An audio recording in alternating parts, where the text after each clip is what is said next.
सुप्रभात बच्चों। कक्षा 3 पाठ 5। आज हम पढ़ेंगे डॉक्टर होमी जहांगीर भाभा के बारे में। क्या नाम है चैप्टर का? डॉक्टर होमी जहांगीर भाभा। भारत विलक्षण यानी असाधारण। भारत विलक्षण प्रतिभाओं की जन्मस्थली रहा है।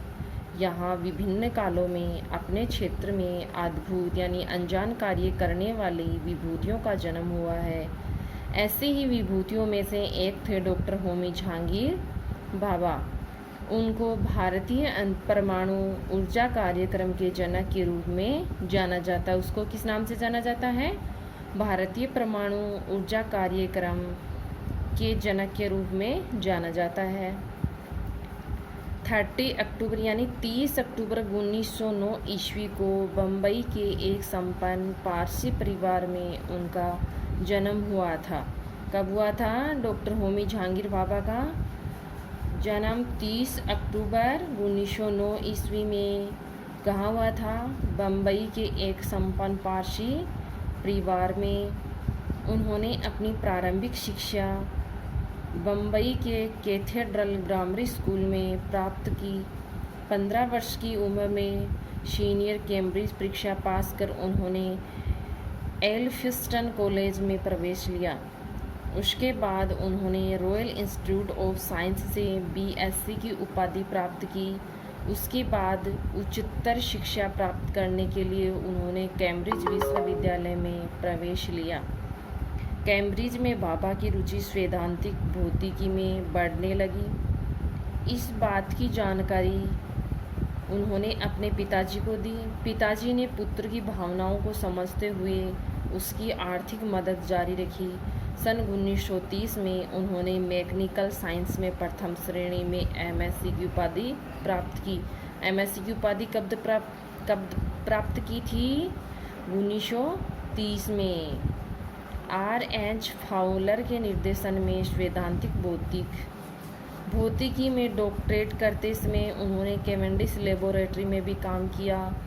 उस लेबोरेटरी में उनका संपर्क दुनिया के कई नामी वैज्ञानिकों से हुआ। उस दौरान उन्हें कई छात्रवृत्तियां भी प्राप्त हुई। जनवरी 1933 में भाभा ने काकस्मिक किरणों पर अपना प्रथम वैज्ञानिक शोध पत्र प्रकाशित किया। उस पत्र के कारण उन्हें 1934 ईस्वी में आइजैक न्यूटन छात्रवृत्ति प्रदान की और 3 वर्षों तक अध्ययन में मदद मिली। 1935 में इलेक्ट्रॉन पॉजिट्रॉन स्कैटरिंग पर उन्होंने अपना दूसरा शोध पत्र प्रकाशित किया। इस क्षेत्र में भाभा के अतुलनीय योग के कारण आगे चलकर इसे भाभा स्कैटरिंग के नाम से जाना जाने लगा। उसके बाद भी उन्होंने अपने कई शोध पत्र प्रकाशित किए। सन 1930 में उनको वरिष्ठ छात्रवृत्ति मिली और कैम्ब्रिज में अपना शोध कार्य जारी रखने में उनको मदद मिलती। मगर 1939 में यानी द्वितीय विश्व युद्ध शुरू हो गया, जिसके परिणाम स्वरूप उनको भारत आना पड़ा। कब आए थे वापस भारत? 1939 में, कि जब द्वितीय विश्व युद्ध शुरू हो गया था।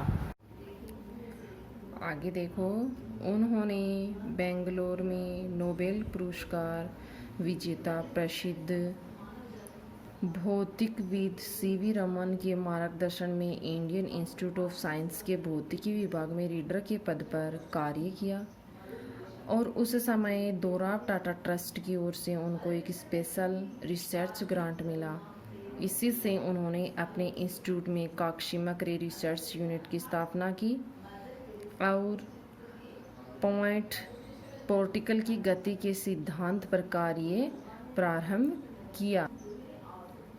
उस समय भारत में एक भी ऐसा इंस्टीट्यूट नहीं था जहां nuclear physics, cosmic rays, high energy physics तथा अन्य उन्नत विषयों में मौलिक कार्यों के लिए अनिवार्य सुविधाएं उपलब्ध हो। इसी कमी ने भाभा को मार्च 1944 में सर दोराब जे टाटा ट्रस्ट के पास फंडामेंटल फिजिक्स में शोध कार्यों के लिए विभिन्न विभागों की स्थापना के लिए प्रस्ताव भेजने के लिए बाध्य किया। अप्रैल 1944 में इस ट्रस्ट के संस्थापकों ने भाभा के प्रस्ताव को स्वीकार कर लिया तथा उन्हें ऐसा इंस्टीट्यूट स्थापित करने में आर्थिक मदद दी। बम्बई का नाम इस प्रस्तावित इंस्टीट्यूट के लिए चुना गया। उस काम में बम्बई सरकार ने भी संयुक्त संस्थापक की भूमिका निभाई। सन 1945 में Tata institute of fundamental research नाम से इस इंस्टीट्यूट की स्थापना हुई तथा 1948 ईस्वी में परमाणु ऊर्जा आयोग का गठन किया, जिसके प्रथम अध्यक्ष भाभा बनाए गए। आगे चलकर भाभा को लगा कि लंबे समय तक परमाणु ऊर्जा कार्यक्रम के लिए तकनीक विकसित करना इस इंस्टीट्यूट के द्वारा संभव नहीं है। इसलिए उन्होंने इस उद्देश्य की पूर्ति से संबंधित एक अलग प्रयोगशाला स्थापित करने के लिए बम्बई सरकार को प्रस्ताव भेजा। सरकार ने इस प्रयोगशाला के लिए ट्रोम्बे में 1200 एकड़ भूमि अधिग्रहित की।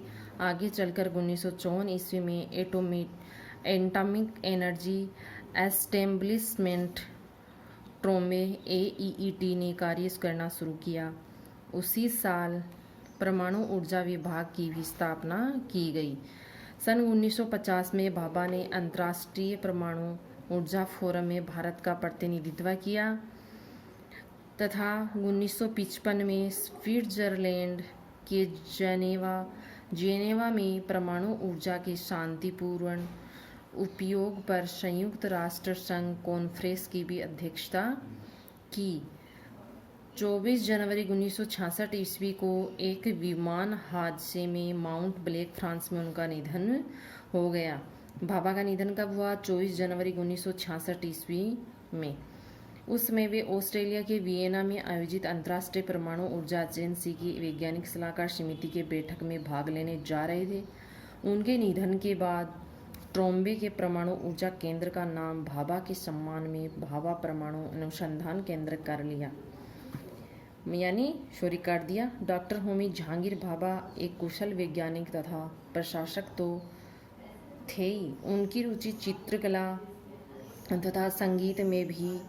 वे ऐसे वैज्ञानिक थे जो कभी कभी पैदा होते हैं। उन्होंने electronics, space science, radio astronomy तथा माइक्रोबायोलॉजी में रिसर्च को भी बढ़ावा दिया। तो इस चैप्टर में क्या बताया है? डॉक्टर होमी जहांगीर के जीवन परिचय के बारे में बताया है कि इनका जन्म कब हुआ, कहाँ हुआ, कैसे परिवार में हुआ, इनका परिवार कैसे था और इनकी मृत्यु कब हुई और कहाँ हुई, किस कारण हुई, इसके बारे में बताया गया है। यह है आपका चैप्टर यानी पाठ 5 डॉक्टर होमी जहांगीर भाभा के बारे में। धन्यवाद।